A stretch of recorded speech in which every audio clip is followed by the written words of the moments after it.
नमस्कार दोस्तों, मेरे चैनल में एक बार फिर से आप लोगों का स्वागत है। दोस्तों, मुगलों के पतन के कारणों में मैंने पिछली अपनी वीडियो में आप लोगों को बताया औरंगजेब की धार्मिक नीति और औरंगजेब का राजपूतों से दुश्मनी और औरंगजेब का जो दक्कन का युद्ध रहा।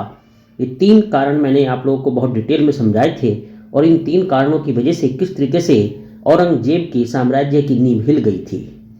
आज उसी कड़ी को आगे जारी रखते हुए मैं बताऊंगा कि जो मनसबदारी थी उसमें किस तरीके से भ्रष्टाचार बड़े पैमाने पर फैला था और इस मनसबदारी सिस्टम में फैले भ्रष्टाचार ने मुगलों के पतन को किस तरीके से और आगे बढ़ाया। तो चलिए जारी करता हूं मैं। अब मनसबदारी में भ्रष्टाचार के कारण और उसका क्या प्रभाव पड़ा मुगल साम्राज्य पर और किस तरीके से इसने मुगल साम्राज्य की नींव को खोखला किया। तो दोस्तों, पहली वीडियो में मैंने जैसे आप लोगों को बताया था कि जो दक्कन का युद्ध था उसकी वजह से मुगल साम्राज्य की जो आय थी वो पूरी तरीके से डगमगा गई थी।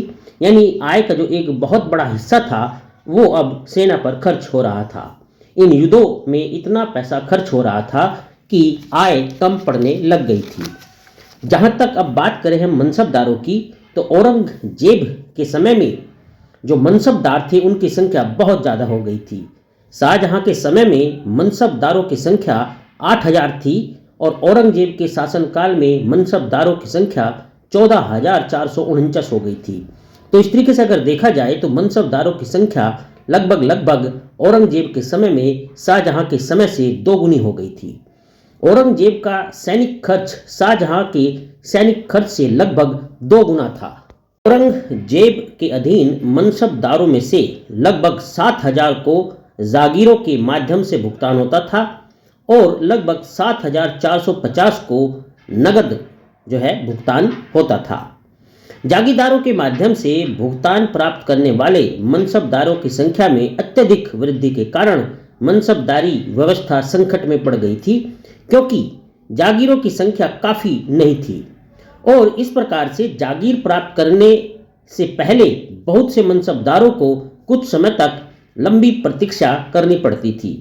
दक्कन में जागीरों के उपलब्ध होने पर भी सरकार अवधि की सुरक्षा प्रदान नहीं कर सकती थी, क्योंकि इन पर मराठों द्वारा अचानक कब्जा कर लेने का डर बना रहता था। तो इस तरीके से अगर देखा जाए तो ये जो मनसबदारी सिस्टम थी ये बड़ी घातक सिद्ध हुई औरंगजेब के काल में। दक्कन में निरंतर चलने वाले सैनिक कार्यवाही और उत्तरी भारत के प्रांतों में गड़बड़ी और अव्यवस्था के कारण दोनों क्षेत्रों में खेती की पैदावार बहुत कम हो गई थी। किसान जागीरदारों को पूरा भुगतान करने के योग्य नहीं थे और जागीरों से आमदनी की अनिश्चितता ने सेना को बल को और कमजोर कर दिया। अर्थात अब जो जागीरदारों से या जागीरों से आमदनी प्राप्त होती थी वो बड़ी अनिश्चित थी और इस अनिश्चितता के कारण जो सेना थी वो अब कमज़ोर पड़ती जा रही थी।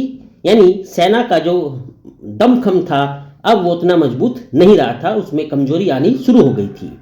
मनसबदारी व्यवस्था में भ्रष्टाचार एक बहुत बड़ा रोल निभाया इस मुगल पतन में। अर्थात मनसबदारी व्यवस्था में जो बड़े पैमाने पर भ्रष्टाचार फैल गया था इसने मुगलों की सैनिक शक्ति की जड़ों को खोखला कर दिया। तो इस तरीके से अगर आप देखें तो ये मनसबदारी सिस्टम जो था औरंगजेब के समय में आते आते इतना खोखला ये हो गया था, अर्थात इतना भ्रष्टाचार से लिप्त हो गया था कि इसने जो है मुगल सैनिकों की जड़ों को खोखला करके रख दिया था।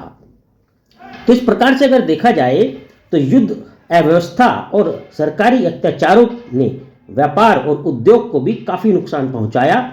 दक्कन में तो प्राय ये उद्योग व्यापार एक तरीके से ठप सही हो गया था, क्योंकि दक्कन में लगातार युद्ध चल रहा था।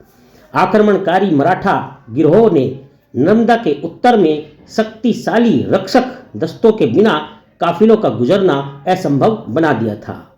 तो इस प्रकार से दोस्तों ये थी मनसबदारी व्यवस्था जो औरंगजेब के समय में बहुत ही हानिकारक सिद्ध हुई और इसने जो है सेना को पूरी तरीके से हिलाकर रख दिया और एक बड़ा कारण बनी मुगल साम्राज्य के पतन का। तो उम्मीद करता हूँ आपको काफ़ी लाभप्रद होगी ये वीडियो और इसमें काफ़ी कुछ आपको सीखने को मिलेगा। कमेंट करके मुझे जरूर बताना कि आपको कैसा लगा। चलिए अपनी अगली वीडियो में मैं एक अगले कारण पर बात करूंगा, मुगलों के पतन से संबंधित। चलिए, मुझसे जुड़े रहने के लिए, चैनल को सब्सक्राइब करने के लिए आपका बहुत बहुत धन्यवाद। आपका दिन शुभ हो।